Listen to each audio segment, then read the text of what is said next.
Good morning, everybody. Okay, we've got some educators in the room. We're going to do what the teachers do. Let's do this.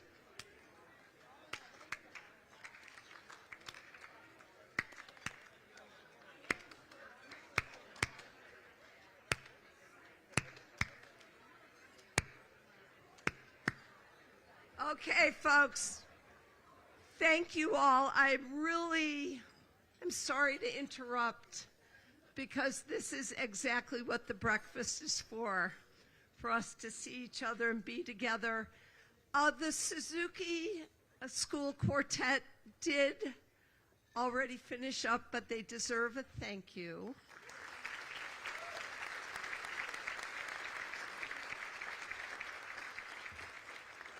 And I'm wondering how many of you are feeling a little sleepy, not because of the early morning, but because of the Celtics game last night. Go Celtics. I would also just add, and hold on there, Henry Turner, Rick Lipoff, I need you guys to sit on down. Who else? I actually am going to ask for everybody just to quiet down for a little bit. Can I get your attention? Really appreciate it. One of the other things that is actually happening for me is, I don't know if, does anybody else still have PTSD from COVID and it feels so darn good to be together in person still? This is special. Thank you. I want to say thank you wherever Eugene and New TV is. Thank you also for letting those who didn't quite make the alarm this morning and are watching at home welcome as well. This is number 50. Teddy Mann, God bless him, started this 50 years ago. And we are joined by an amazing group of people in the room. I want to say a special hello to people in the tent. You're going to hear more from our acting U.S. Attorney, Josh Levy, who's sitting right next to our district attorney, Marion Ryan, who is sitting right next to the president of our city council, Mark Laredo. We're just going to go around that table. This is a nice table. Eric Turner, who's the president of LaSalle, who's quite close to the chancellor of UMass Amherst, Chancellor Reyes. And, okay, biggest applause goes to our Dana Hansen. Yep, some people know her boss, Congressman Jake Auchincloss, but those of us in Newton know Dana. Welcome. We have a slew of other electeds here in the room with us. I do want to say thank you. Also here with the City Council, we have the Vice President, David Kalis, and our President Emeritus, Lyle Baker's in the House. City Councilor Susan Albright is there. We have councilors Bixby and Downs, Farrell and Getz, Humphrey and Kelly, Krinsman and Lipoff. Sorry about that, Rick. Hope that was okay. Councilor Lucas, Mickley, and Wright. Somewhere in this room, a little harder to find, our vice chair of our school committee, Emily Prenner's here. You'll hear from Tamika Olszewski, whose fingerprints, thankfully, are all over this morning. And we have school committee member Rajiv Parlikar. So, love the name Harmony Foundation, by the way. Think we need a little harmony in our world right now. Harmony Foundation links arms with the Interfaith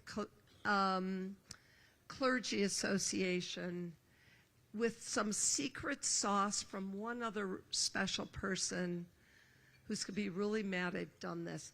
Hattie Kerwin Derrick.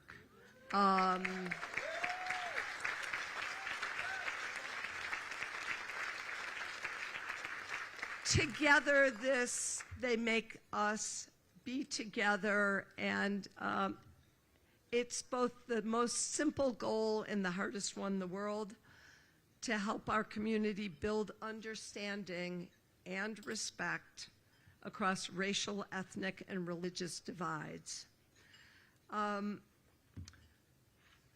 Chancellor Reyes is joined with Jeff Cornoyer. Where are you, Jeff?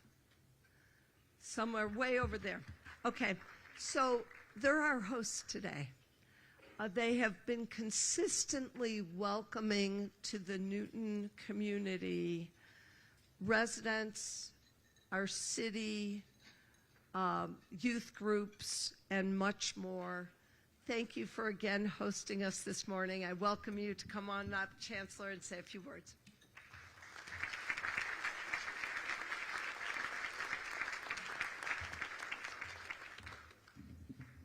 Thank you very much, Mayor. It's really, really an honor to have you all here. I have to say that, to welcome you to the 50th Annual Theodore Mann, Newton's Mayor Community Breakfast is truly, truly an honor. I'm really still very surprised. I'm still in my first year as the Chancellor of the University of Massachusetts Amherst, and how connected we are to a community is something that has been really, really important to me to understand. And today I think it's a great example for that. So I'd like to thank Mayor Fuller, the Newton Interfaith Clergy Association, and the Harmony Foundation for their warm invitation to welcome you today. I would like to thank you all for being so welcoming to me in my first year, and for helping me to continue to understand how we can continue to connect with all of you. The themes of this event, respect, diversity, and inclusion, are timely ones, both for our campus and for the broader community. As a public university, UMass Amherst is committed to supporting diverse viewpoints in concert with democratic concepts of respect and compromise and the values of harmony and inclusivity. At a time when our nation and our world are so polarized, being able to have healthy and productive conversations grounded in facts, logic, and reason has never been more critical. And we embrace our role in academia in facilitating these important conversations. As a land-grant university, we're so deeply committed to serving our host communities and the Commonwealth as a whole. When we acquired this campus, we understood our responsibility to the city of Newton. And we have strived to become contributing members of the community through collaborations with the city, area businesses, nonprofits, and other organizations by providing amenities, services, and opportunities for our Newton neighbors. Thank you, all of you, for supporting us in this endeavor and for continuing to connect with us and welcome us to Newton.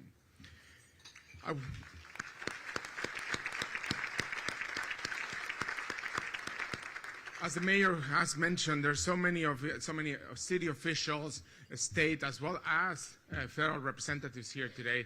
We want to thank you all for continuing to help us nurture these community relations that we have. Your support is critical in the success of UMass and all public higher education in Massachusetts, so we truly, truly, truly appreciate each and one of you. As a final point of my remarks, I've been talking a lot about community today. I have said a couple of times in Amherst that I want to see more of the community in UMass Amherst. I want to see more of UMass Amherst in the community. I think under Jeff Cornoyer's leadership, Mount Ida has actually started to live that kind of mentality even before I joined UMass Amherst. When he talked to me about this event and how it was happening, not only he told me yesterday, but he has been talking about this event for quite some time as an example, a visible example of what I have been talking about. We want to see more community joining forces with the university, and then the university being able to amplify its message, its impact, and the relationship with the pipeline of talent, internships, research, outreach, community engagement that we want to have. So I'm really, really happy to see, although Mount Ida came to existence on the UMass Amherst at a time where COVID was at its peak, and it was hard to get started. I can tell you that Jeff and the leadership of all Mount Titus here today has done an incredible work, an incredible job on getting us connected to the community, understand what are the needs, what are the ways in which we can contribute to being a partner with all of you. And I think that what you will see when it comes to academic endeavors in the next, I would say, 2-3 years, as well as the outreach in the community and the impact that we can have as a land-grant university in the greater area of Boston, will be amplified. But I ask you to continue to work with Jeff and the team to ensure that we are understanding what are the needs that you see and what are the partnerships and collaborations we can have. We don't think that we know everything at UMass Amherst, especially here in Mount Ida. What we know is we have to put our listening ears many times and really get to tables like having yesterday being able to spend some time with the mayor, understanding the different areas that are of interest to her administration, and then today with all of you. So thank you very much for welcoming us. Thank you for continuing to nurture that relationship. And I know we're in great hands when we have you all here today to continue moving the future of Newton as a whole, the greater Boston area as a whole, and having UMass Amherst have a bigger reflection of what we know we are as a pipeline of talent contributor, research contributor, and economic development contributor to a Commonwealth. So thank you very much for being here. I will have to take off because the Board of Trustees is meeting at this moment, and I have to be there. But I didn't want to I didn't want to miss the opportunity to welcome you to Mount Ida and say thank you for your collaboration. Thank you very much.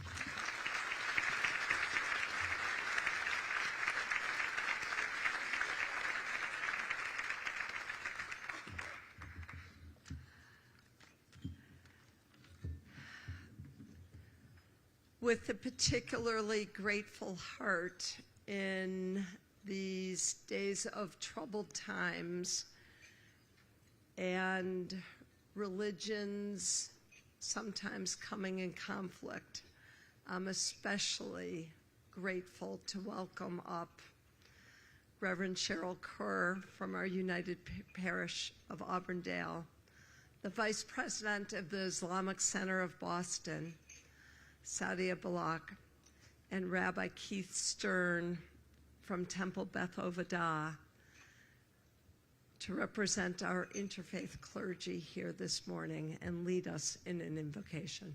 Thank you.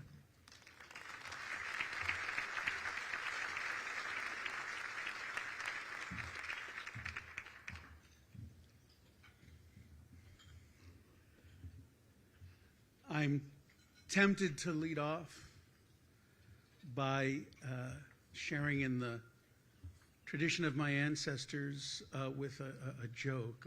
A Jew, a Christian, and a Muslim walk into a breakfast. I'm still working on the punchline, but it's the setup. Yeah. When one studies or reads contemporary works of astrophysics and cosmology, one quickly picks up an extraordinary story, which is that the universe in which we live is expanding, and expanding at a remarkable rate of speed. In fact, it's expanding so quickly that in about 1 billion years or so, which is not a long time in cosmology, the stars will have expanded outward to such an extent that if one were to be standing on Earth, one would not be able to see stars anymore at all. So there is this force in the universe itself that is about separation. It is about the diminution of light caused by whatever it is that pulls things apart, this force of nature that pulls and pulls. And as it does, it extinguishes the light. We are living at a moment where it seems to me we have a choice. We can't control the stars. We can't control whatever it is that causes the universe to expand. But we can decide how to respond to the gathering darkness? Do we join in the trend to shout out those with whom we disagree rather than to listen? Do we bring light into the conversation, or do we obfuscate with darkness, with indicating what we understand is the lack of humanity of the people around us? Do we opt for discord, or do we opt for concord? That we have a choice in. This is such a diverse group of people under this tent. I would guess 50 years ago, the population didn't look quite as diverse as it does now, which is a tremendous statement about our city, about the way in which we want this city to be and to grow, and the opportunities we have to make that happen. It is such an honor to see such a gathering. And as different as we might be, as different as our stories of immigration might be, we are here. We are proud to be here. We are determined to stay here and to continue to help build a city of which we can be proud, that can, in the end, opt for concord and light.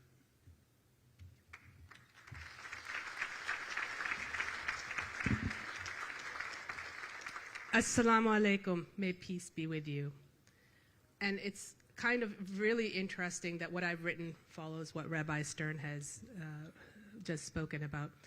At a time when it seems that a curtain of darkness is drawing over the world, over hearts, over common sense, there is peace and light and fresh air to be found in belief, in trust, and in peace that emanates from God. We call him by many names: God, Allah, Dios, Yahweh, Deus, but he is light in our darkness. From the Quran, chapter 24, An-Nur. In the name of God, the merciful, the compassionate. God is the light of the heavens and the earth. The similitude of his light is as a niche wherein is a lamp. The lamp is in a glass. The glass is as if it were a shining star. This lamp is kindled from a blessed tree, an olive neither of the east nor of the west, whose oil would almost glow forth of itself, though no fire touched it. Light upon light, God guideth unto his light whom he will, and God speaketh to mankind in allegories, for God is a knower of all things. Let us take today as an opportunity to channel the light of the Almighty into positive thoughts and actions for our community.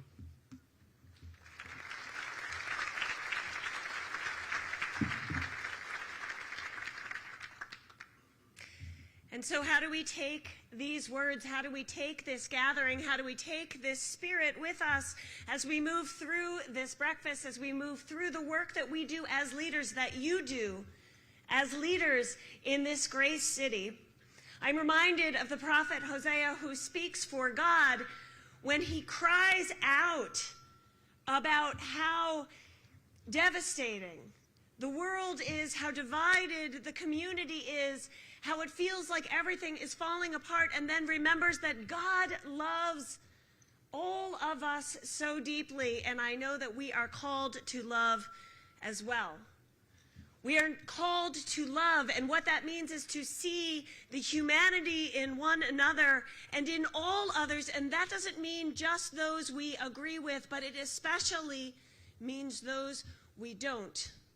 And to love means to step away from hate, to step away from violence, even that verbal violence, and to step towards communion, experience, listening, and being together. It does not mean we agree, but it does mean we care. And so, friends, in this light, let us join together in prayer. Holy Divine Spirit that connects us all, that goes by so many names, we are grateful for your presence here with us today, but also always. We are grateful how you show up in so many different forms with the purpose of bringing us together as your creation. We are grateful for all of the hearts and hands who in faith came and brought us together this morning. We are grateful for the food and those it took to get the food to us. We are grateful for the light that shines on us today, that is always within our reach if only we are to grab hold of it and claim it. God, may we be encouraged to do so always. May we go in all that we do, especially in our leadership, by this light, with hope for unity, with hope for kindness, and finding in this kindness justice. We pray all of this in the name of love. Amen. Thank you.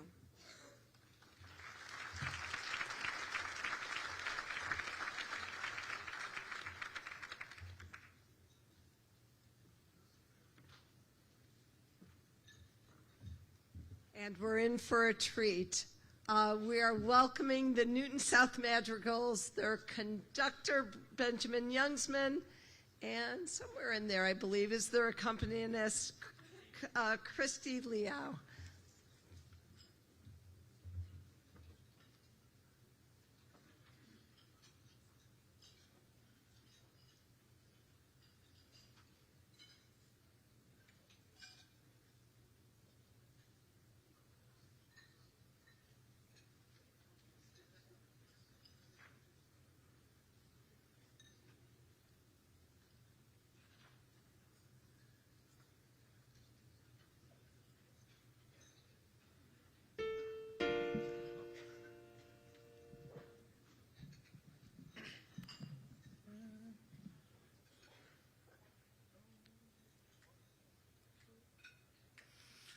Lift every voice and sing till earth and heaven ring, ring with the harmonies of liberty. Oh, let our rejoicing rise.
And over to our hosts, please give an especially warm welcome to Tony Lagalbo, Tamika Olszewski, Devlin Scott, Renand Loyoza. They are the leaders of the Harmony Foundation. Yes, there are the group that helped bring us together, but year-round, they are doing really important work. Thank you.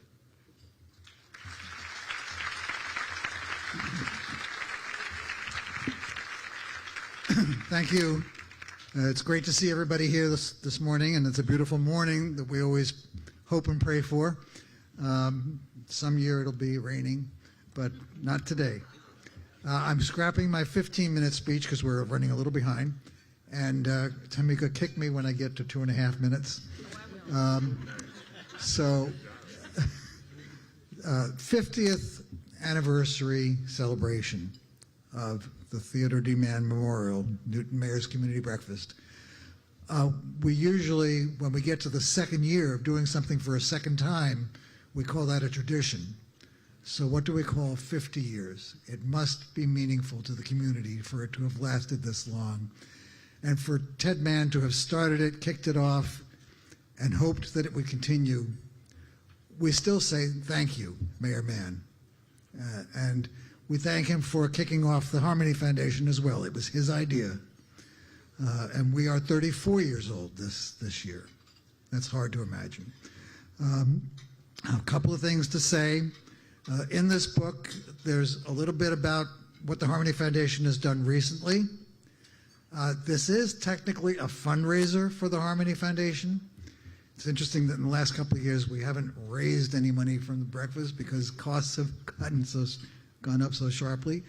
But if you want to do something to help us, I recommend that you make friends with our QR code that's in the book and on the tables. Mayor started off by saying she liked the name Harmony Foundation. I've had some trouble with it over the years because sometimes we think of harmony as being really, why can't we just all get along? And it means sweeping things under the rug and not paying attention to what really divides us. And that's not the way to harmony. As the Madrigals demonstrated, as the Suzuki Quartet demonstrated, harmony is hard work. It requires listening, not just saying the word. It requires active and hard and difficult listening and expanding our point of view and framework. We live in a little world of our own. We know very few people when you come to think of it. We're probably close with about 100 people in the world. And most of us don't travel more than 100 miles from where we're born. And that's where we live or spend most of our time. And Harmony in the past couple of years has tried to think about projects and helping projects in the community that open up our vision, that expand our ability to connect with things that we otherwise are not going to experience. And I'd just like to call out two of them and then end there. Stacy Moriarty is in the room. She's with the Newton Public Schools. She's the Director of Creative Arts and Sciences. And for the past 3 years, she's been giving us provocative programs to help fund after provocative program for elementary school kids that are opening up their vision to other things that they're not going to experience in their daily existence. Also, Emily O'Neill, I believe, is in the room, Newton Arts Center, has given us projects of BIPOC curatorial program and cultural expansion of, through what is in the New Art Building, expanding who gets to connect with that kind of world, with the art world. And I thank her for that and thank her for giving us the opportunity.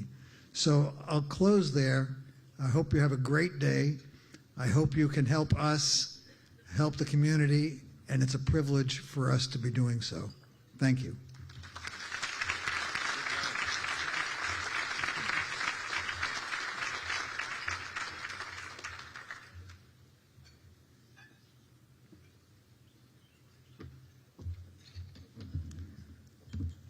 Good morning again. We're welcoming back, one more time, the Newton South Madrigals, but when they finish up, they're going to do 2 songs.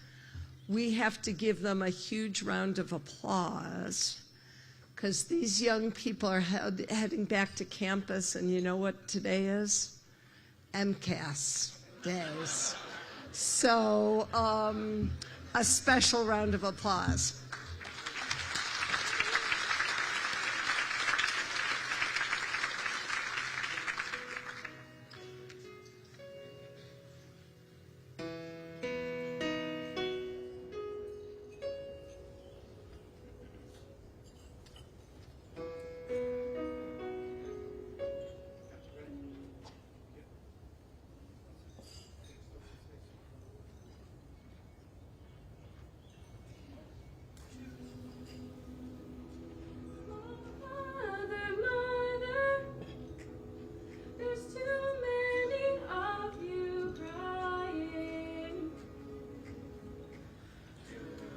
brother, brother, brother. There's far too many of you dying. You know we've got to find a way to bring some love here today.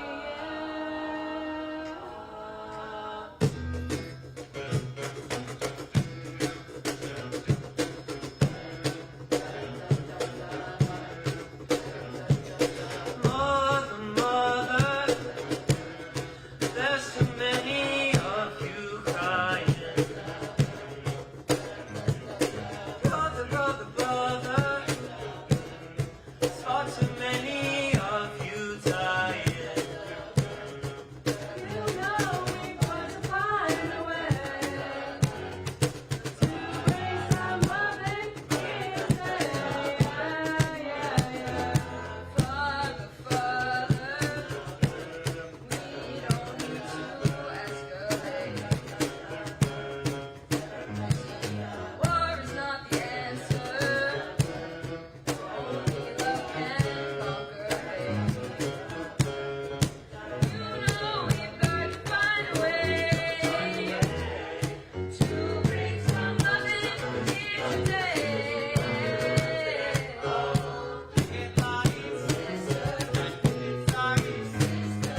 Okay, please note both those songs were the soundtrack to my teenage years. So here we go. Good morning again. With a special good morning to Stacy Shapiro, because it was Stacy's dad who started this annual spring tradition 50 years ago. Her dad was Mayor Teddy Mann. And Mayor Mann was the wise leader who understood the crucial importance of joining across our 13 villages, across political ideologies, across union and management, across differing opinions, and across faith traditions. For he knew that we need to be together, to know one another, to see each other's humanity, and to break bread together. And what a great group is here today under this tent. So over in that direction, we have the superintendent of the Newton Public Schools, Dr. Anna Nolan. We have a wonderful group from the Newton Teachers Association, Mike Zillis, Chris Walsh, thank you.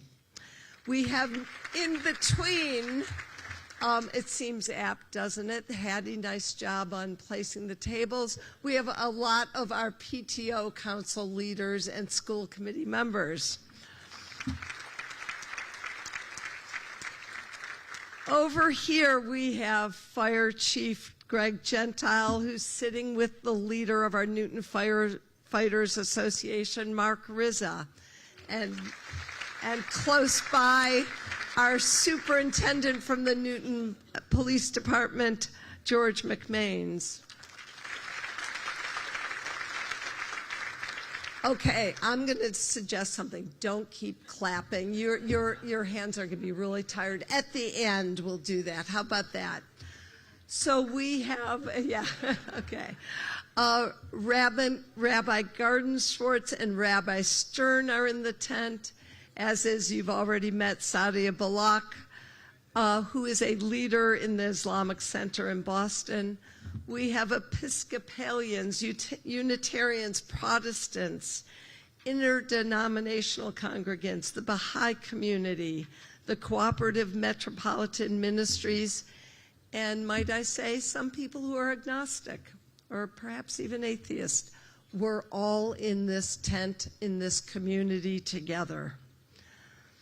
We welcome right there Joe DeVito from the Village Bank, and we have a squad here from the Eastern Bank. Greg Riedman's in the house from the Charles River Chamber, and Ellen Maloney, the president of the Newton Wellesley Hospital, is right here, as well as, and this one you can applaud for, okay. For her last time in her official capacity, we have our amazing Commissioner of Health and Human Services, Linda Walsh, is here. Over there.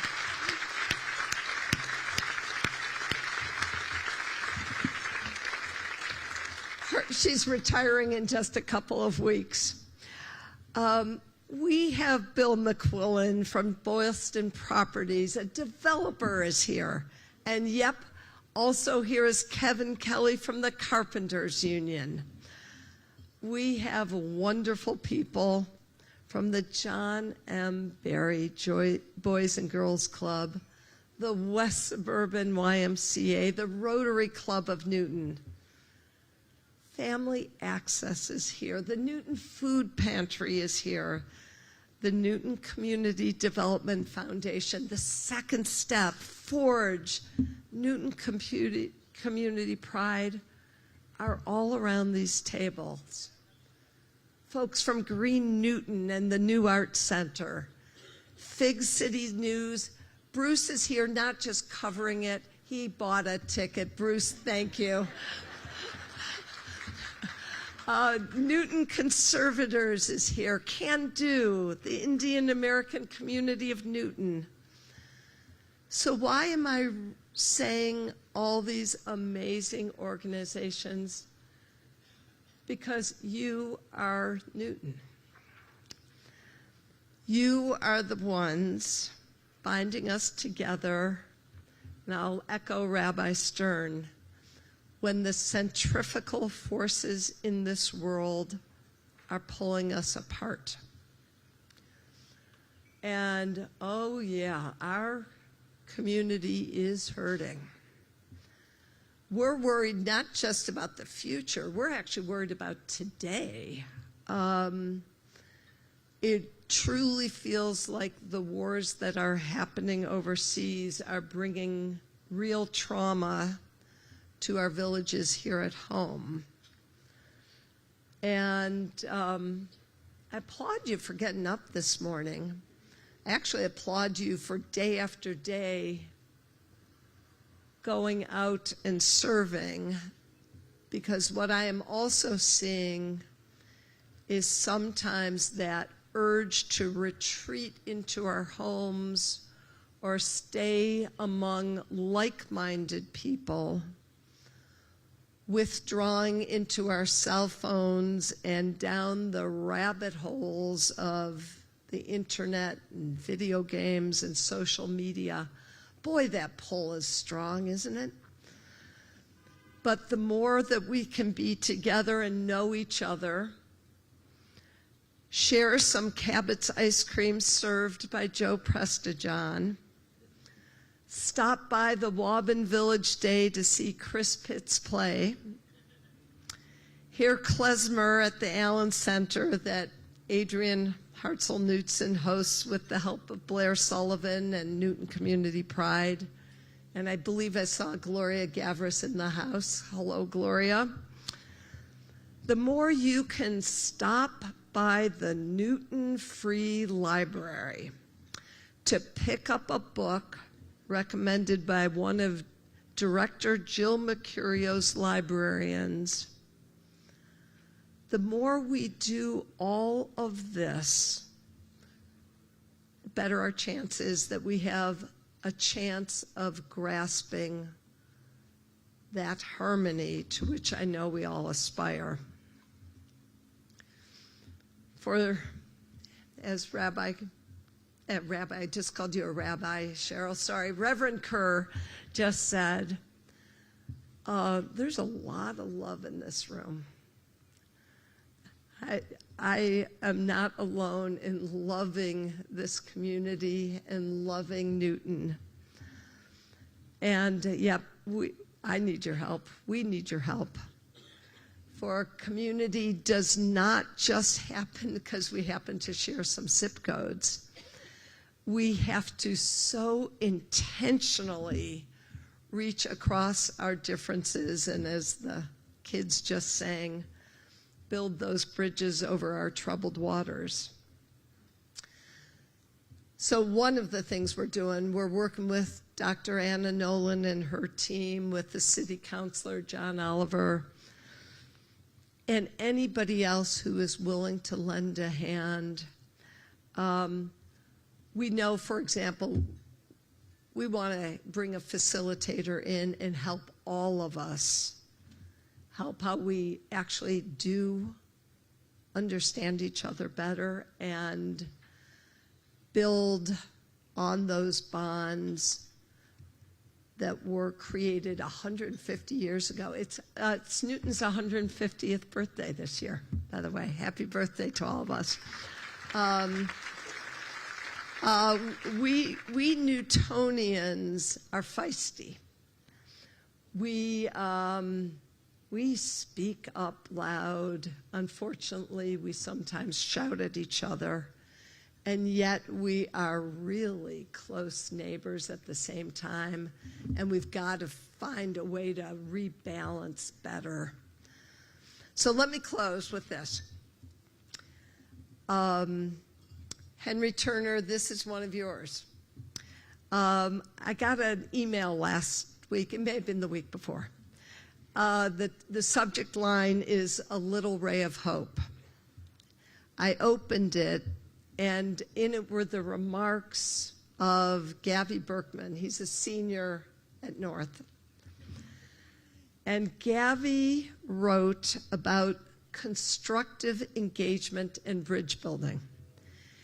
In that context, he happened to be speaking specifically about religious differences, but it pertains to the lives we're leaving here in Newton more broadly.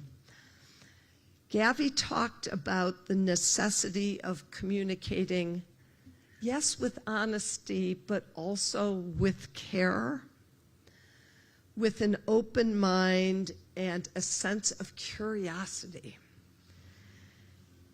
And that we could not, as Tony Legalbo said, lean away, but have to lean into complexity and difference and into nuance.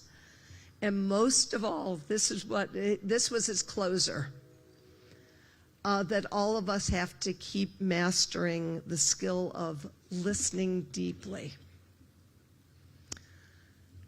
So let's listen to Gavi. Let's listen to the words of the songs that our South Madrigals just sang. And let's find a way to disagree honorably by listening deeply. Can we make that our superpower here in Newton? Let's do it. Thank you all.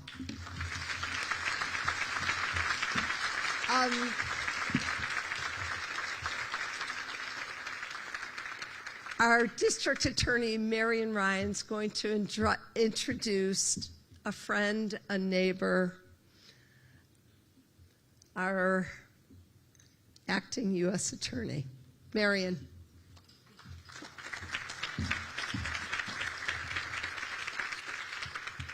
Good morning. It is so good to be here with all of you on this beautiful morning. And I'm especially pleased to talk a little bit about my friend, the acting U.S. Attorney, Josh Levy. You probably all now had an opportunity to read Josh's bio in your pamphlet this morning.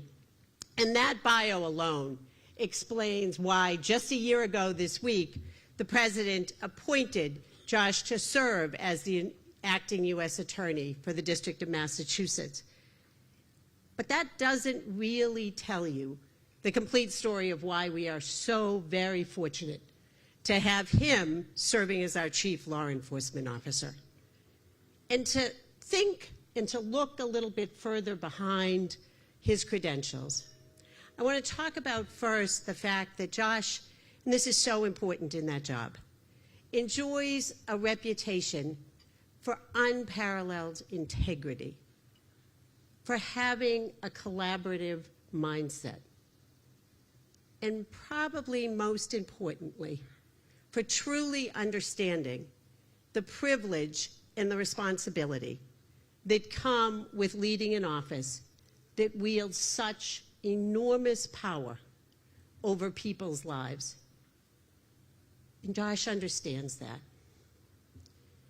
And secondly, there is Josh's ability to take a 360-degree view of a problem and the plan that needs to be formulated without ever losing sight of the fact that those plans impact real people, and often people who don't have a big voice in the system.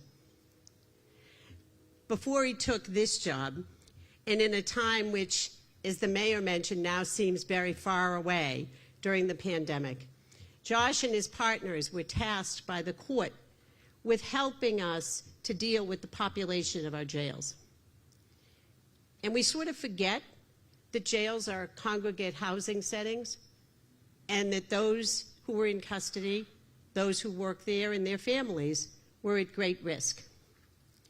And when I tell you that trying to take the Commonwealth of Massachusetts and district attorneys and sheriffs and lots of other folks and bring them together to address that problem was a monumental job, I greatly understate that problem.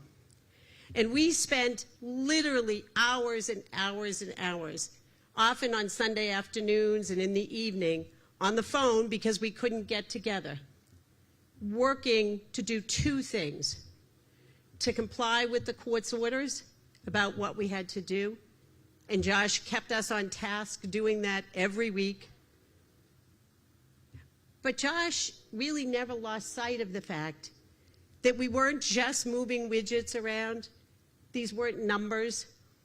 These were people who didn't know us and didn't have a voice in where they were going.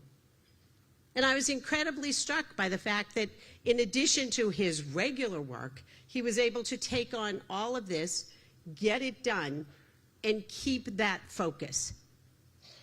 And he has shown that same focus in partnership at the U.S. Attorney's Office. He's been an amazing partner with us, particularly in addressing hate and bias-motivated crimes, as well as crimes of sexual violence, particularly against children and those who are being trafficked for profit.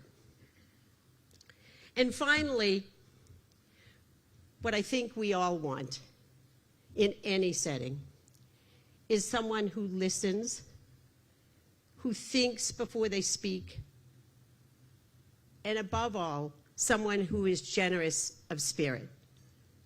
And we've seen that right here in Newton. I know I speak for the mayor, for my police partners, for so many in this community, when I say that Josh's service on the Police Reform Task Force here was really incredibly instrumental in getting us to a different place, in producing recommendations and plans that will serve Newton so well for so long. Those are the things you won't read in that bio that make Josh really an outstanding choice. And we are so incredibly fortunate, and I'm so pleased to welcome him to the stage this morning. Our good friend and partner, the acting U.S. Attorney, Josh Levy.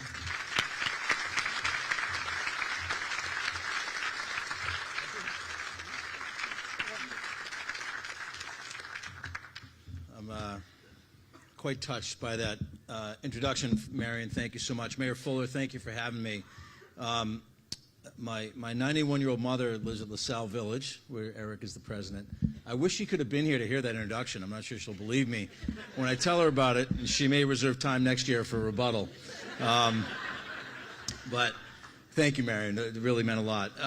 And those were dark, trying days in COVID when we were working together. I really appreciate the opportunity to be here at this breakfast and the mission of the Harmony Foundation, which is promoting respect across racial, ethnic, and religious lines. In some respects, the work I do as the acting U.S. Attorney is leading a team that's on the front lines of some of those issues. We are dealing every day with the vitriol and hate in our society and protecting civil rights in that context. We are engaged in criminal justice reform at our office, and we're engaged in protecting civil rights of communities that have been oppressed over time. So I have three things I want to do in the time I have allotted, and I'm going to stay on schedule because I know we're a little bit behind.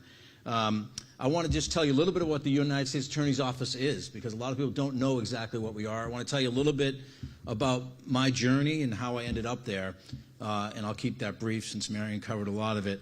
And then I want to tell you a little bit about the priorities of the United States Attorney's Office. So those are three things I want to accomplish. What is the United States Attorney's Office? I'm part of the Department of Justice. I report up to Merrick Garland, the Attorney General of the United States. And there are 93 different United States attorneys across the country. Massachusetts happens to have one. We're one judicial district. Bigger states like New York have 4 different United States attorneys. You might have heard of the Southern District of New York. Anyone watches Billions. That's the U.S. Attorney for Manhattan, but in New York they have 4 different U.S. attorneys. So there's 93 U.S. attorneys around the country. They're presidentially appointed, Senate confirmed. And what do? We prosecute all federal crime that happens in the Commonwealth of Massachusetts. And that runs from everything from violent crime, gang prosecutions, RICO prosecutions, gun trafficking, drug trafficking, to public corruption, to fraud, to human trafficking. And that's a main part of our job. We have 125 federal prosecutors who report to me. They're primarily based in Boston. We also have an office in Springfield and in Worcester. And we also represent the United States in court. We bring civil cases, so also about 3/4 criminal, 1/4 civil. We bring civil cases for fraud against the government. We bring civil rights cases. And we also defend the United States in court. If you get treated at a VA hospital and you bring a medical malpractice case, our office defends that. If you're working for the federal government and you sue for discrimination, our office defends that. If, God forbid, you get in an accident with a postal truck on the way leaving breakfast, you'll see me in court. We defend the post office. That's what we do. And we work with 30 different federal agencies, some of which are household names, the FBI, the DEA, the ATF. But every federal agency has an investigative arm. The Department of Housing and Urban Development, the Department of Education, the EPA. We work with all those 30 agencies, and we work very closely with great leaders like Marion Ryan and the district attorney's offices across the Commonwealth. We work very closely with the state police, work very closely with the local police. We can't do our job without the local police departments out there. They're a critical part of what we do. I'm spending tomorrow at the Major City Chiefs Conference, because having those real relationships, having them know who we are and feeding us information is critical to protecting the people of Massachusetts. Our 3 priorities at a high level is upholding the rule of law, dispensing the grave work we do without fear or favor, keeping communities safe, and protecting civil rights. We can't do that without the people, the men and women on the front line at police departments. Quick example, we had a case of people having catalytic converter stolen from the cars in the middle of the night. We had 500 victims across Massachusetts, 72 different towns. That's a case the federal government can bring, but we need the cities and towns feeding us the information. There's so many cases that could go on about how critical local law enforcement is, and we are privileged in Newton to be led by Chief Carmichael, who's a great partner. So that's what the U.S. Attorney's Office does. Just a little bit about me, and it's in the bio, so I won't give you that. But just on a personal note, I'm born and raised in the area. My wife and I, we've raised our 4 children in Newton. I've lived here for 20 years. I'm the first lawyer in my family. I pay my taxes. They had a check, actually. But I'm the first lawyer in my family. My grandmother grew up in Poland in a house without running water. My grandfather grew up in Greece, and neither of them spoke English when they got here. And while I may look like part of the establishment, I'm also, I stand on the shoulders of the people who came before me. My grandfather worked in the mailroom at Ropes & Gray, big international law firm based in Boston, founded 150 years ago, coincidentally, or a little bit more. He worked in the mailroom at Ropes & Gray, and he was still alive when I got an offer there to be a lawyer. And I ended up spending 21 years at Ropes & Gray, a couple different stints. And he was very proud, and he kind of lowered his voice on the phone and said, "Do they know that you're Jewish?" And I was struck by the comment, and I said, "Papa, the world's changed. They do allow Jewish lawyers, and also they're pretty smart. Like Joshua Seth Levy, if they're trying to keep them out, they probably pick up on that. But what I've carried with me, and I've done a lot of work in the DEI space at Ropes & Gray and at the U.S. Attorney's Office, there are people walking halls of that institution, of many institutions, who question whether they belong. And it's on all of us who've grown up with opportunities and privilege to make sure we're bringing people in, and not just getting people in the door, but making sure they feel included when they're there.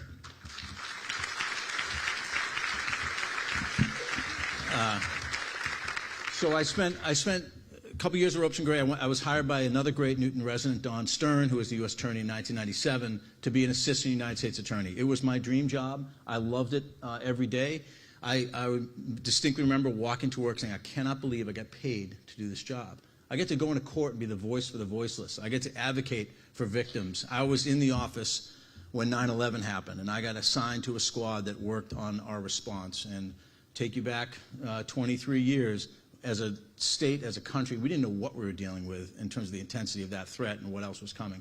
So I had an incredible experience. I left to get some financial security for my family. I spent 17 years back in private practice on the defense side. And I had trials against the office I now lead. I represented big companies, but I also spent 12 years on what we call the CJA list, taking court-appointed cases for indigent defendants in federal court. And I was humbled by that experience, and it's partly motivated me to be back where I am. When you represent people in federal cases, the old expression, don't make a federal case of it. When you're charged with federal felonies, and you're meeting people in the lockup for the first time, short of a serious medical diagnosis, you're meeting people on the worst day of their life. They are thrown into a system. Some of them, first of all, English may not be their first language, but they're also thrown into a system that feels completely foreign to them. They're not going to understand the procedure, the vernacular, et cetera. It's incredibly difficult experience for these individuals, and to better understand what it feels like to have the weight of the federal criminal justice system bearing down on you, I know makes me better at this job now that I'm back in the U.S. Attorney's Office than when I was a younger prosecutor. And you don't just represent an individual, you actually represent a family. You represent their spouse, you represent their kids, you represent their parents, all who are leaning on you to navigate someone through this process. So I went back to the United States Attorney's Office because I love public service. After President Biden won, Suffolk County District Attorney Rachel Rollins was appointed to be the United States Attorney. She asked me to be her number 2.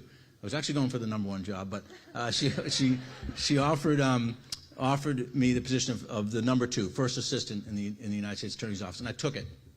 And I took it because I felt like I had a lot to give back in the office. And then she resigned in May of 2023, and I became the United States Attorney. And I feel privileged every day to have this job. I walk in the building at age 58 with the same feeling I had when I was in my mid-30s. I can't believe I get paid to do this job. Because what I get up in the morning and my mission is to do what is right. Now, I will tell you, it's often very hard to figure out what that is, but that is the calling that we have and that the people in my office have, 125 federal prosecutors and another 150 staff or so. So our priorities under those broad principles, it's several different things. I'll tick off a few. One is around gun violence. Massachusetts is actually the envy of the nation in terms of we have the lowest rate of gun violence of any state in the country. And I get a thimbleful of credit for that because that's great, strong gun laws, and it's amazing work by the police departments, amazing work by community organizations around this. So we've had gun violence going down, but it's not perfect out there. Holyoke, Massachusetts, Springfield, Massachusetts, New Bedford, Massachusetts, they're feeling a spike in gun violence. Technology isn't just changing our smartphones, it's changing violence. You can buy what's called a Glock switch online and convert a handgun into a machine gun. They're making ghost guns now without serial numbers that are being privately manufactured. They're being printed on 3D printers now. So we have a lot of work to do to keep up and make sure those rates stay low. Huge priority. Fentanyl, opioids, drug abuse. We have one of the highest rates of overdose in the country. We have over 2,000 people, 2,000 fellow citizens lost their life last year to drug abuse. To opioid overdose, excuse me. And we have 15 prosecutors who focus just on interdiction and taking on tough cases. We had a woman, a Suffolk University student, 24 years old. Her boyfriend gave her fentanyl for the first time. She overdosed. It's that dangerous. And we brought a death resulting case against that individual. And those are really difficult cases. A couple other things that we focus on every day is around fraud. We're bringing cases around protecting markets, market integrity, insider trading, COVID fraud. There's been a ton of that. We have a real problem online with elder fraud, romance scams, grandparent scams. We're prosecuting those cases. We're also doing our level best to get out there and prevent those things from happening. So we would much rather prevent crime than prosecute. So we go out and speak to senior citizens. We go out, we've spoken in Newton schools, many schools, about online safety for kids. We do training for parents about how to keep your kids safe online. Third area, national security. Folks might have heard about the Jack Teixeira, the Air National Guardman, who leaks sensitive documents on Discord. Those are kind of cases that our office handles. And then Marion mentioned something that's been new in our office. We've started a new unit on human trafficking. And I will confess that up until about 2015, when Nick Kristof put out a documentary, I was ignorant about how serious a problem human trafficking is in our community. This is not an international issue. People come from Southeast Asia. People are being trafficked in our community. So we decided to create a unit dedicated to that. And we now are the single busiest United States Attorney's Office of the 93 in the country prosecuting human trafficking. Now that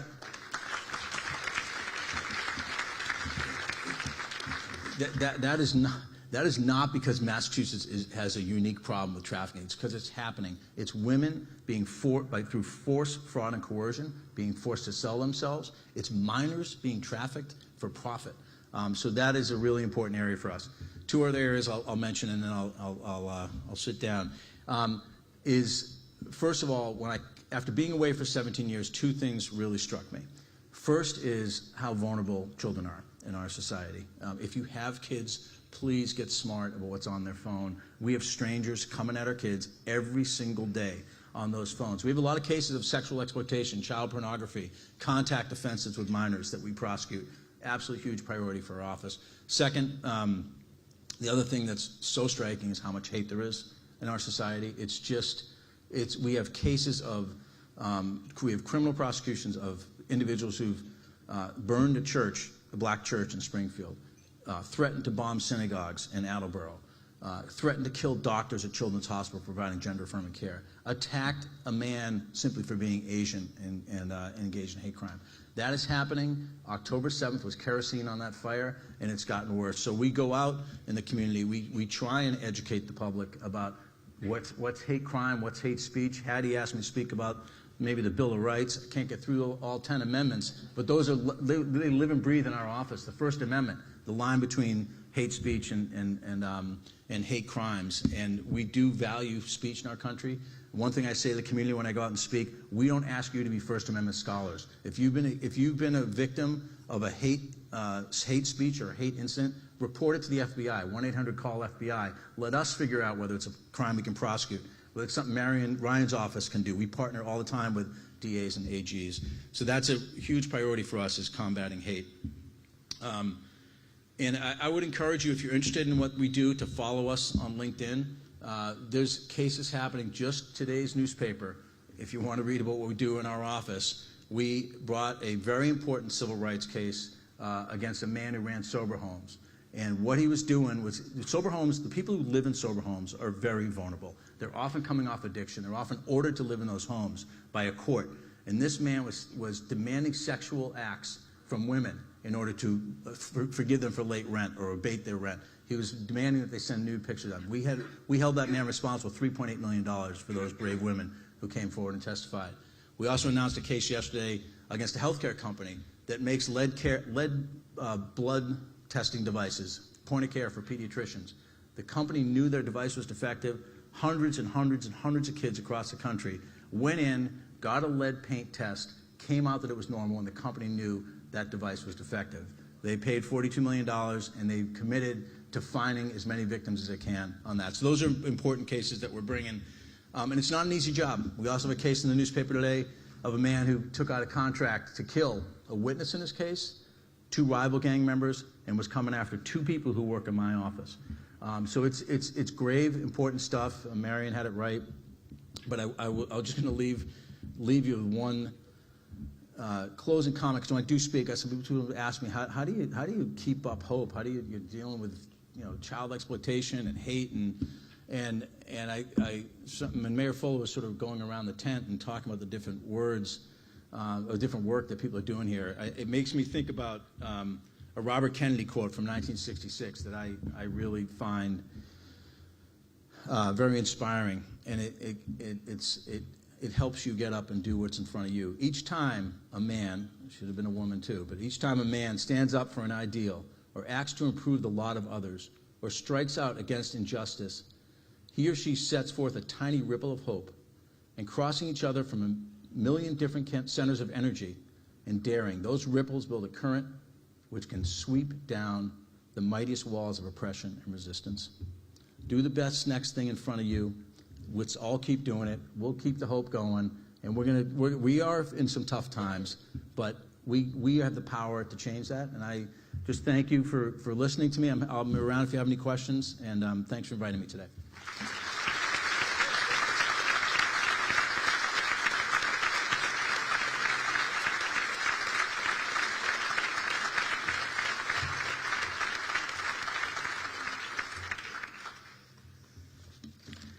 We're blessed here in Newton, aren't we?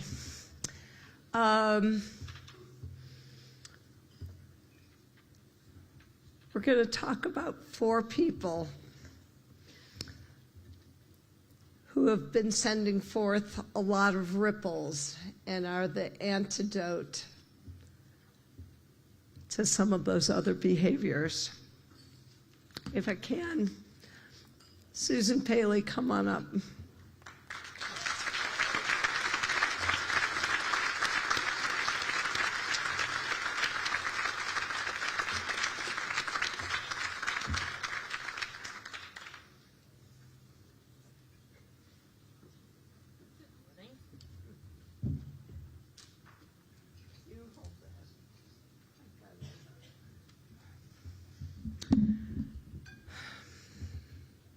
Susan Paley. So, our Susan Paley is an exemplar of community service, both as a Newtonian and a key member of the Village Bank team. For close to 2 decades, Susan has served the critical role of community relations manager for the Village Bank, leveraging the bank's unparalleled philanthropic generosity in Newton. And I'm just going to pause for a sec. This is about Susan, but let's pause for 1 second.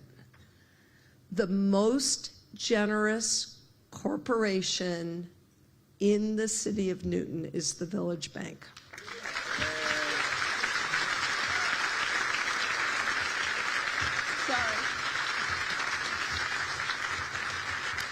So, leveraging the bank's unparalleled philanthropic generosity in Newton, Susan has fostered Newton's nonprofits, supporting our neighborhoods and villages, our arts, culture, and community, residents needing a helping hand, efforts to make Newton welcoming and inclusive, the work of our teachers and PTOs, the needs of our older residents, and she also, year after year, has been collecting toys, food, and more to help families and individuals.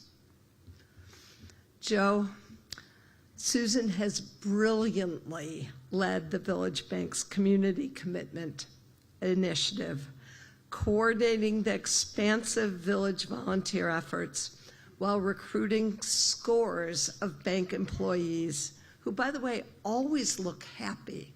I don't know what your hiring criteria is, but scores of bank employees as event volunteers, all to benefit our community and our nonprofits. Susan led with a smile, a creative mind, and a good heart as the ultimate ambassador of the Village Bank. But Susan Paley did so much more. A lifelong resident of Newton, for many years, Susan has gone above and beyond, fully engaged with her many talents in such a wide swath of Newton life. She has served literally on countless community nonprofit boards and committees, multiplying their efforts to build community. A sample, this is just a sample, of city boards and commissions include the Newton Council on Aging, the Newton Planning and Development Board, and the Newton Fair Housing Committee. And let me just name the nonprofit boards that she's currently serving on, because this will give you a glimpse into her generosity. Can you, Marty, how does she ever get through the day? This is just her current boards. The Newton Cultural Alliance, the Newton Community Development Foundation, Family Access of Newton, and the advisory board of the Food Pantry. And Susan serves as an invaluable connector, linking one person to another and one organization to the next. She is indefatigable, perhaps participating in more events in our community than any other resident. And while Susan is stepping forward into a well-earned retirement from the Village Bank, we know her generous, warm, and compassionate presence here in her home city will continue. So in grateful recognition for her dedication and generosity to Newton, and for living daily the ideals that today's gathering holds dear, I, Mayor Ruth Ann Fuller, on behalf of all of us, honor Susan Paley with the 2024 Honorable Theodore D. Mann Community Service Award. To Susan.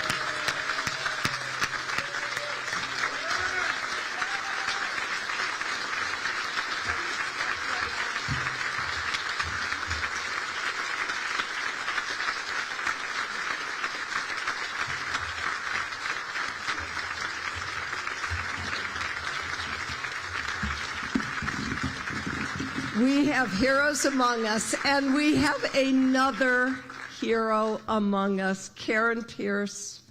Come join us.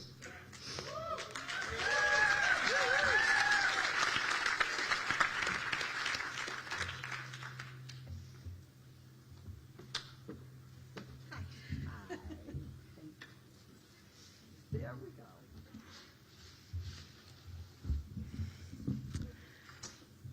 Karen Pierce.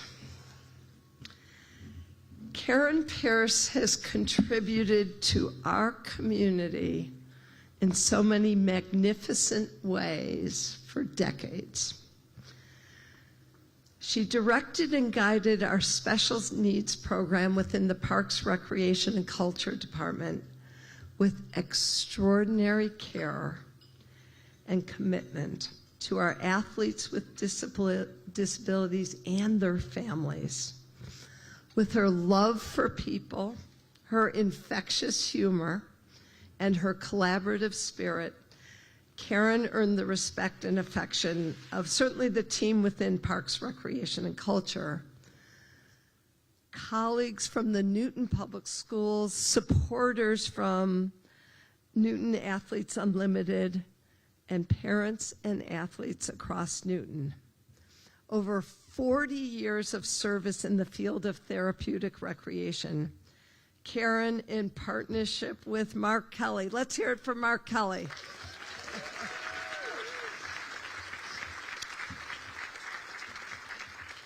Karen and Mark improved the quality of life for countless children and adults with disabilities while forging lifelong friendships.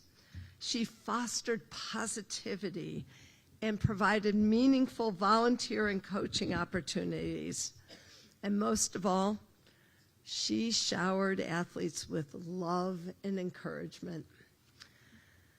Karen's not parting ways with her team at Athletes Unlimited, but simply stepping back, although there's no proof of her stepping back. She retired a couple months ago. Good luck, Susan. She's not a great model for you. She's, in theory, simply stepping back to serve in a part-time capacity to assist as needed in helping our athletes on their journey of physical and personal growth. And so Karen is a Jersey girl from Highlands, New Jersey, a huge fan of Bruce Springsteen. In 1985, when Glory Days was the big hit, Karen joined us and ushered in years of Glory Days here in Newton. So for improving the quality of life for so many, her deep love of people and her enormous positive impact on the community of Newton, all of which represent the ideals that today's gathering indeed holds dear, I, Mayor Ruth Ann Fuller, on behalf of all of us, honor the amazing Karen Pierce with the 2024 Honorable Theodore D. Mann Community Service Award. To Karen.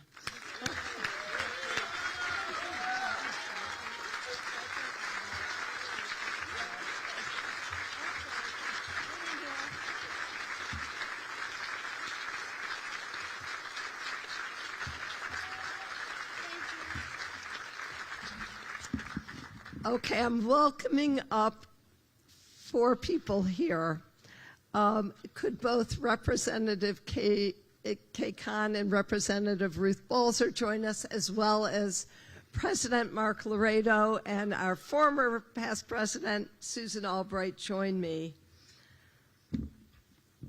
because we're paying tribute to two outstanding public servants who had the nerve to both announce that December 31st of this year was going to be their retirement date.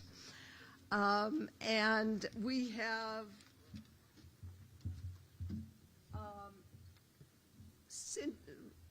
I'm guessing there are two of these.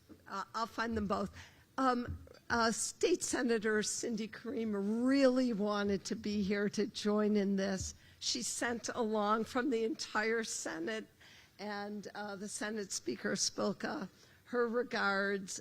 She's working. She's doing our work, everybody. State budget, we want her at the State House, just saying. But she would have loved to have been here. But together, first, I believe President Laredo and I are going to help start with you, Representative Balzer. So you first. Okay. Come on up, Mark. We're going to do this together.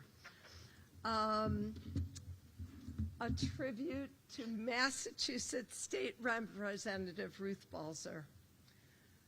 Rooted in the values of social justice instilled by her parents, both educators, and her years bolstered by a PhD as a clinical psychologist, Representative Ruth Balzer generously turned her time and talents to serving Newton's common good and our commonwealth.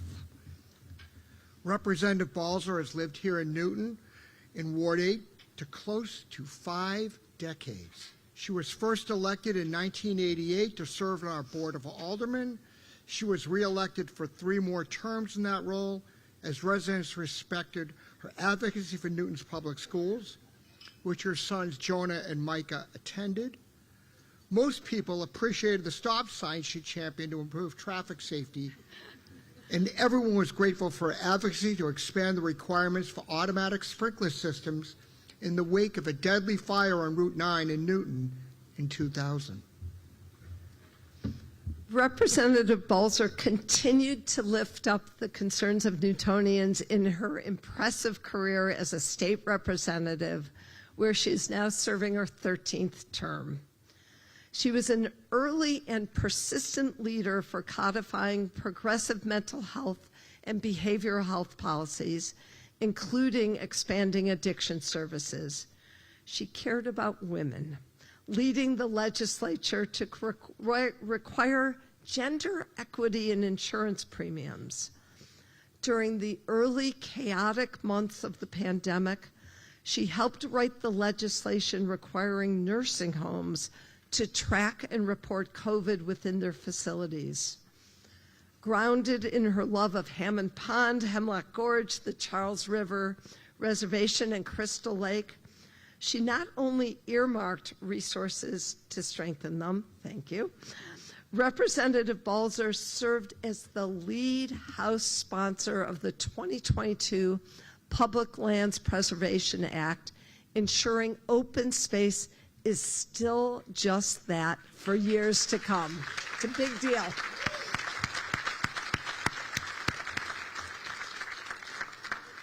Representative Balzer is smart, savvy, progressive, persistent, resolute, and fearless.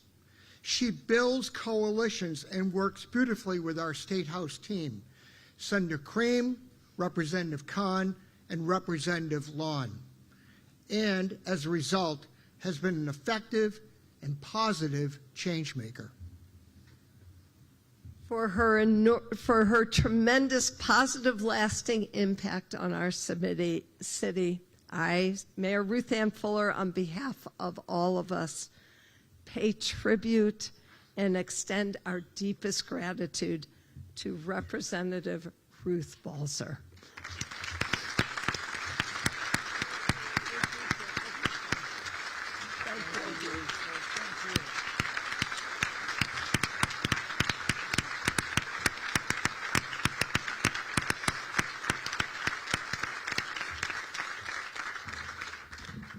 And now a tribute to Massachusetts State Representative Kay Kahn.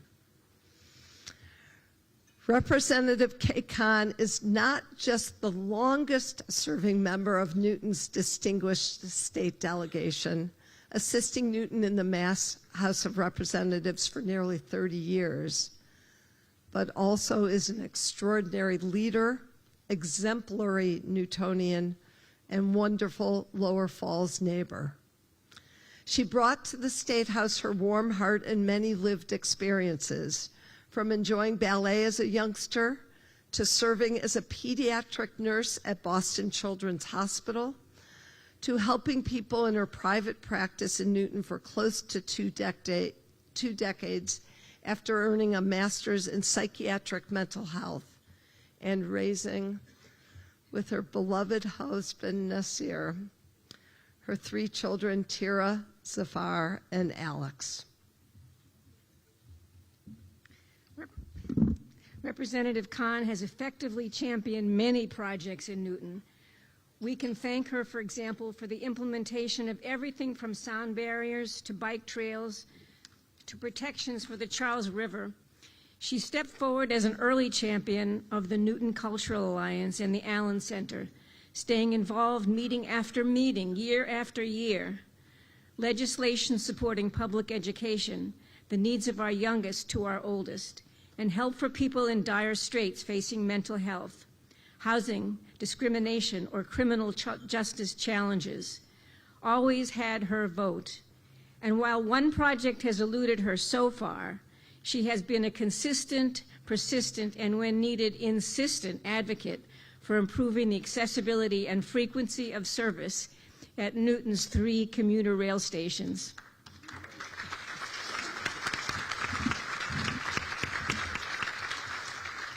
Representative Kahn's legislative portfolio celebrates and promotes diversity, as she is an unshakable advocate for equal rights for all individuals. The Environmental League of Massachusetts deservedly named her a champion. 24 years ago, she was ahead of the curve, founding a first of its kind in the nation mental health caucus. The Speaker of the House selected her as House Chair of the Joint Committee on Children, Families, and Persons with Disabilities for 12 years in a row. Representative Kahn is consistently caring. She is curious. She is indefatigable. She shows up. She takes a stand. She's authentic. She is both liked and respected. Furthermore, Kay is widely revered for being our Elmer's glue, connecting people, projects, causes, and community. For her tremendous, positive, lasting impact on our city, I, Mayor Ruth Ann Fuller, on behalf of all of us, pay tribute to and extend our deepest gratitude to Representative Kay Kahn.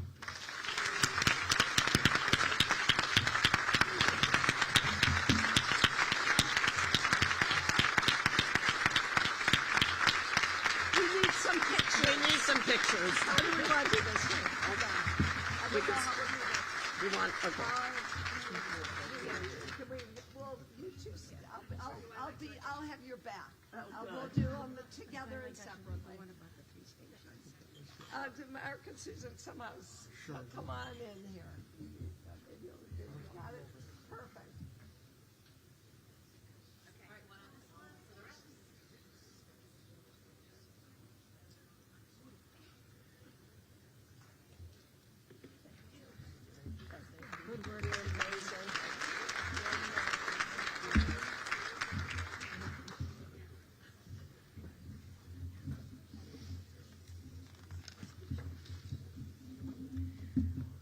We have a couple more things to do, but this is the special part because we're turning to our next generation.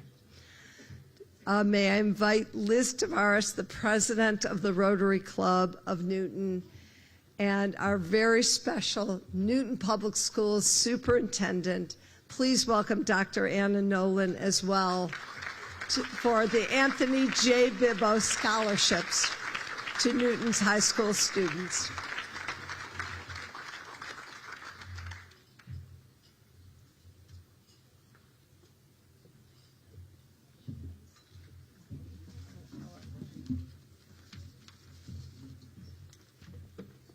Good morning, everyone. I'm Liz Tavares, and I serve as this year's president of the Rotary Club of Newton. As we acknowledge the 50th anniversary of the Mayor's Breakfast, Rotary is marking its 101st anniversary of serving the Newton community.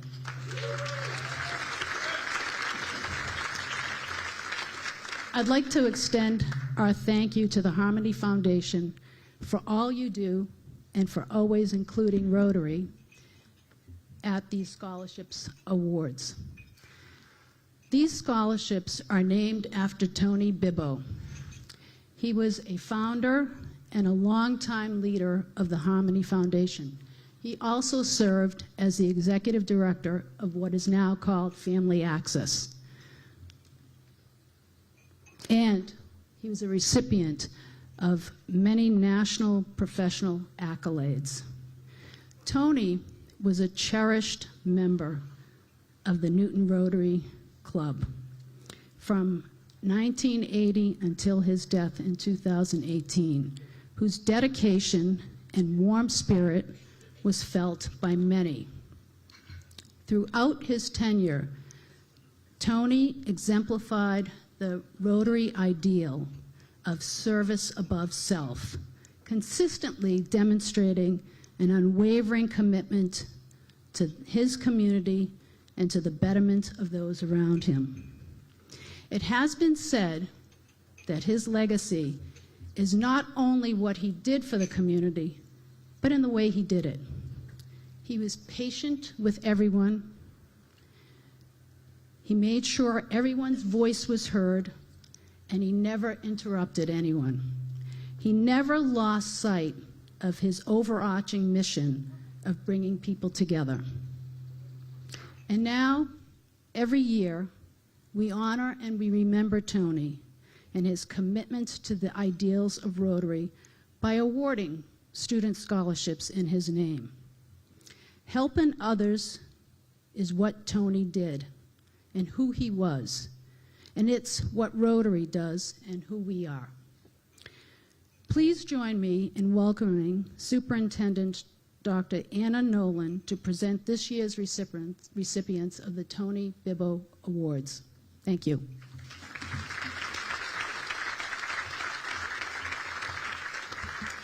Before we honor these incredible young people, I just want to say how proud I am to be the superintendent of our school system, and I can honestly say it has been the most exciting 10 months of my career.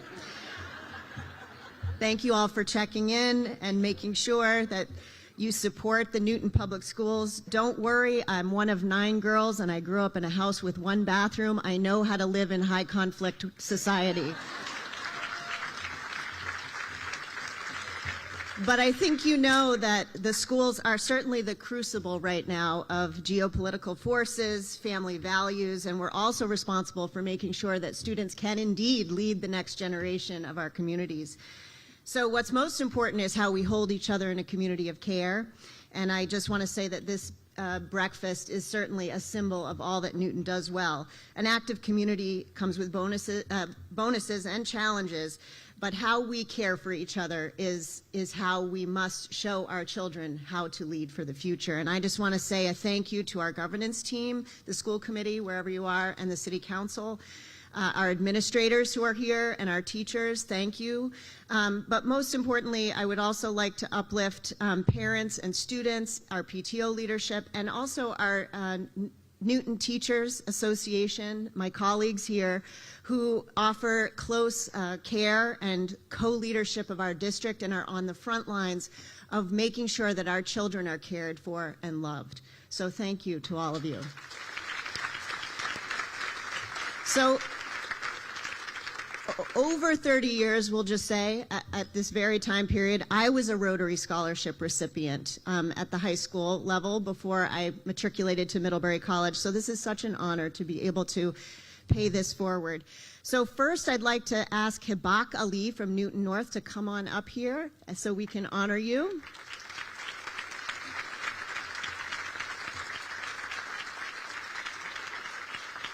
Now I'm going to read about you, and it might be embarrassing, but just stay strong. Hibak is described by her guidance counselor as independent, honest, and passionate. She has worked hard to maintain strong academics throughout her high school career with a particular passion for the sciences. Despite a full schedule outside of school, she prioritizes academics, has a strong transcript from all 4 years of high school, enrolling in advanced and honors courses throughout her time at Newton North. As one of a small group of Muslim students at Newton North, Hibak has set a personal goal to educate the school community about her culture. She joined the Muslim Advocates Group and has spoken with teachers and peers about Muslim traditions, holidays, and costumes. Establishing herself as a true leader amongst her peers, Hibak created the first prayer room at Newton North, a major accomplishment for her Muslim colleagues and students.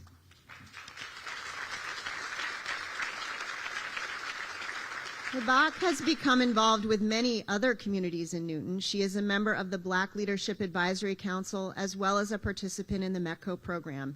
She is a Muslim advocate and participated in the one-to-one mentoring program, partnering with elementary school students to provide support and guidance throughout the academic year. She has volunteered at Brigham Women's Hospital as a youth worker, a camp administrator at Roxbury YMCA. At Brigham Women's, Hibak supported staff by bringing food to patients. She recalls one powerful moment where, while delivering food to a patient's room, she realized the nurses were struggling to communicate with a patient due to a language barrier.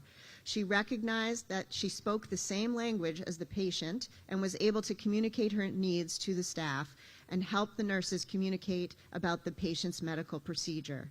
This experience reinforced Hibak's belief that a connection to her culture as well as her local community was an incredibly important and fulfilling part of her life. An extraordinary student with endless potential, Hibak will continue her studies at Northeastern University in the fall. Congratulations.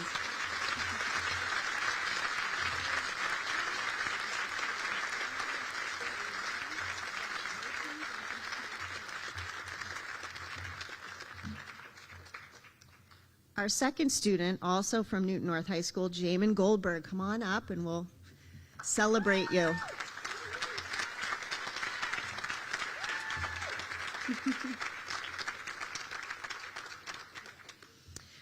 From the very beginning of his high school journey, Jamin displayed an unwavering commitment to academic excellence. As evidenced by his consistent presence on the honor roll, he has demonstrated a remarkable work ethic and an insatiable hunger for knowledge. Notably, Jamin has a strong interest in business, having taken multiple advanced business courses. He possesses a great aptitude in this field, and it is clear that he has the intellectual curiosity necessary for success in the business world. Jamin has shown great resilience and determination throughout his high school years. He has overcome early hearing loss, a challenge that would have deterred many, yet he persevered and continued to excel in academic pursuits. But in addition to academic accomplishments, he is a compassionate and empathetic individual who genuinely cares to help others. Jamin has taken this passion for business beyond the classroom by actively participating in the DECA and Club and the Investing Club. Moreover, his commitment to community service is commendable. His involvement in various volunteer efforts, including Athletes Unlimited, a local food pantry, refereeing youth sports, coaching youth basketball, and his creation of the Birthday in a Bag program, showcases his dedication to making a positive impact on the lives of others. Furthermore, Jamin has displayed versatility and sportsmanship as a member of the school golf, basketball, and unified track teams. His participation in these activities demonstrates his ability to balance academics, extracurriculars, and community service. Jamin is an exceptional individual who embodies the qualities of an outstanding student, a compassionate community member. His dedication to personal growth, business, and commitment to giving back make him an ideal candidate for higher ed. It is clear that he will continue to shine no matter where he is in his journey, but he will be attending Tulane University in the fall. Congratulations.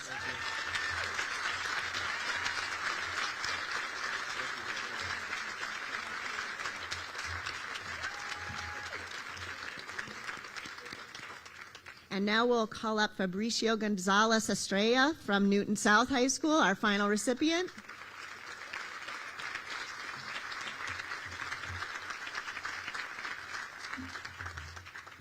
Fabricio moved to Newton from the Dominican Republic right before his sophomore year in high school. Moving to a new school in a new country, suddenly living your life speaking a second language, being separated from close extended family, and making all new friends is certainly no easy feat. However, Fabricio, with his flexibility, thoughtfulness, and positive attitude, has, according to his guidance counselor, thrived at Newton South and has given back to the community in the process.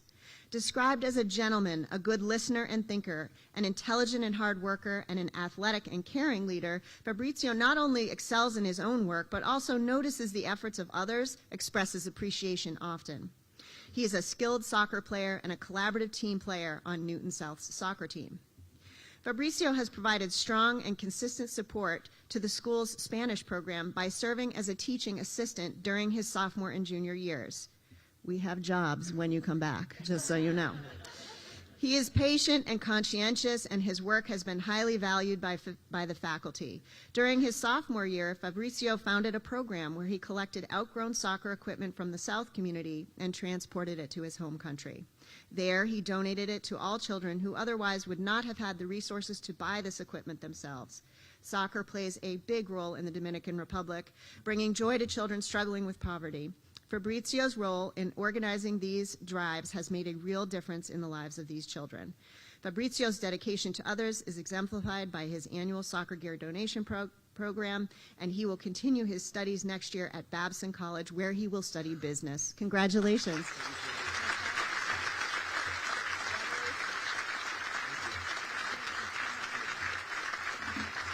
Thank you.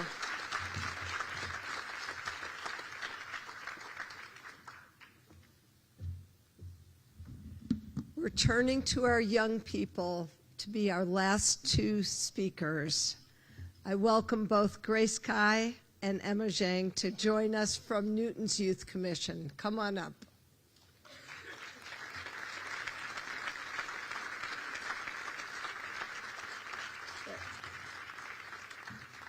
I see one out of the two.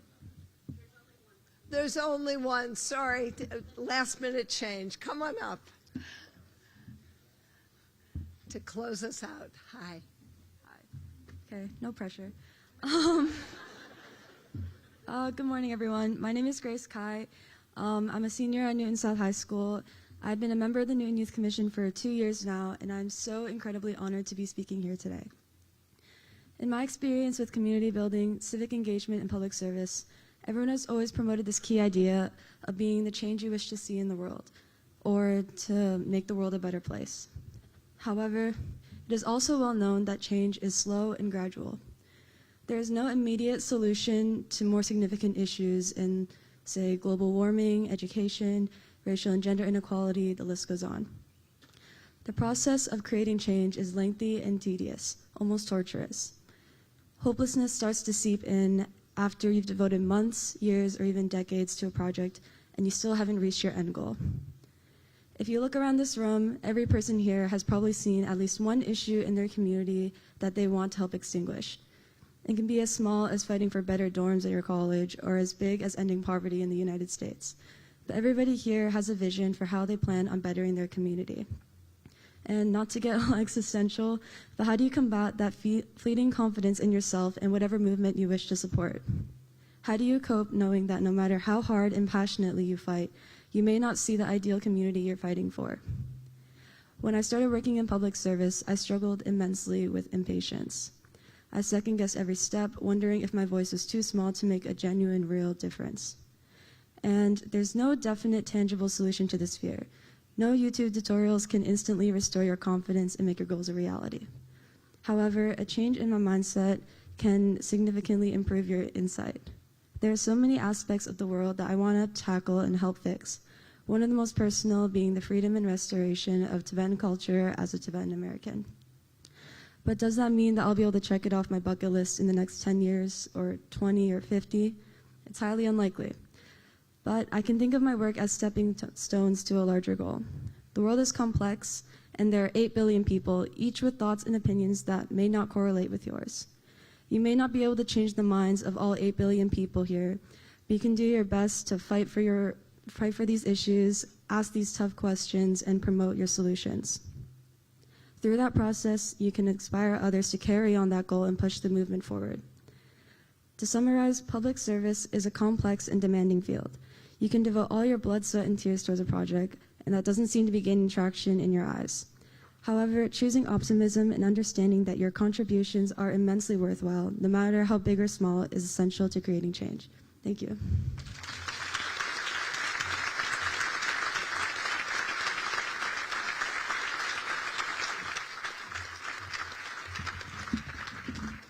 Well, Grace, you summed it up pretty well, but I will tell you, look to Ruth Balzer and Kay Kahn, who did choose to devote decades of their life and have made a difference, even though the world still needs you, Grace. We're going to close out with our faith leaders. And I'm not going to come after they speak, Reverend Kerr, but I will just lift up something, and the insiders will know, when you leave, drive safely, no texting.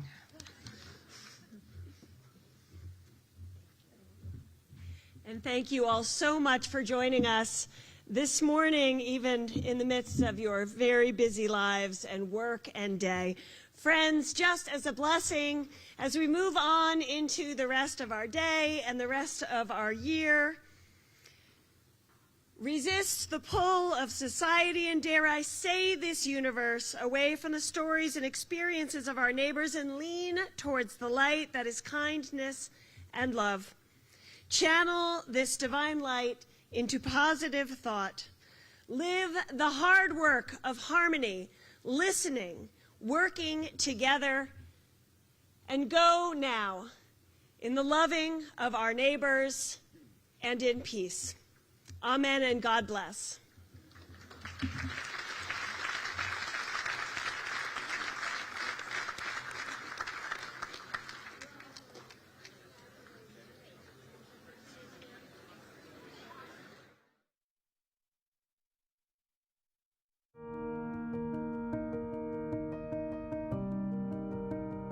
While having a prayer breakfast in itself is important, to our committee, it is not important to set aside one day of the year. What is important, that we set aside a piece of our days and our nights 365 days a year. I've been extremely blessed to be the pastor of the church where I've grown up, a church that's very loving and supportive. And not only that, I'm able to be the pastor in a city that I've born and raised in, that I love very passionately. I'm really honored to be here today as your mayor at this 25th Community Prayer Breakfast. We must disagree with courtesy and with love. As of May 17th, the Newton world changed. Same-sex couples were allowed to legally marry. Mayor David Cohen opened City Hall to the same-sex couples and celebrated with them. We were saying that day that from now on, their love could continue to endure and flourish with the support of our government and our community.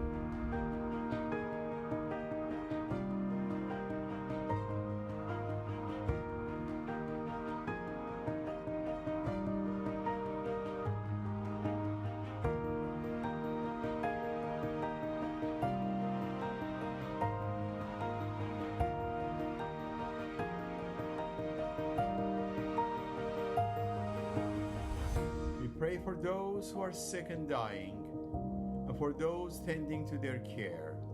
We pray for our families and those who worry alone at home. We pray for those who have lost loved ones. We pray for leaders faced with difficult choices that we know will help. Is everybody else still getting used to being with other people? I'd say after 2 years of doing almost exclusively remote gatherings and doing this Mayor's Breakfast virtually, it feels so darn good to be together. Welcome, everybody. Thank you for being here.